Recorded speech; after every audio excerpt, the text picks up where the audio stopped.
Hi, I'm Robert Osborne, host of Turner Classic Movies, and I'd like to say a few words about Double Indemnity, a movie originally released in 1944 and looking better than ever in this terrific remastered special edition DVD. There are so many things to say about this film. It is by far one of the best film noir dramas ever made. It also received 7 Academy Award nominations, including one for Best Picture of 1944.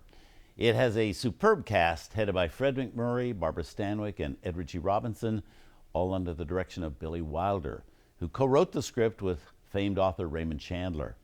Interestingly, like many beloved films, this one would have been oh so different if just a few pieces hadn't come together the way they did. One problem from the beginning was the story itself, written by James M. Cain, about adulterers conspiring in a murder insurance scam. Well, the storyline stepped over way too many lines to win approval by the Hollywood Production Code Office, which ruled film content.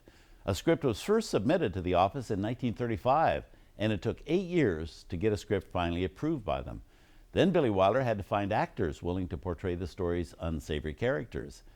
It said both Alan Ladd and George Raft turned down the leading male role, at which point Billy Wilder turned to Paramount contract star Fred MacMurray, who was best known at that time for his work in romantic comedies.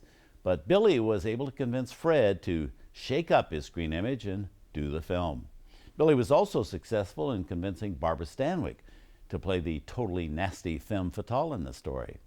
Edward G. Robinson considered passing on the film, not because he objected to the character he was to play, but because it was a supporting role. Robinson hadn't received anything less than top billing since he became a star in the 1931 film Little Caesar. So accepting this part might indicate his status in the film industry had dropped considerably.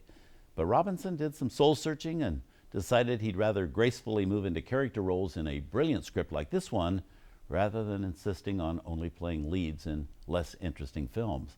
So he signed on with Billy Wilder, and all 3 stars had reason to be grateful they took a leap of faith with Billy Wilder, because this film turned out to be one of the best movies any of them made in their long careers.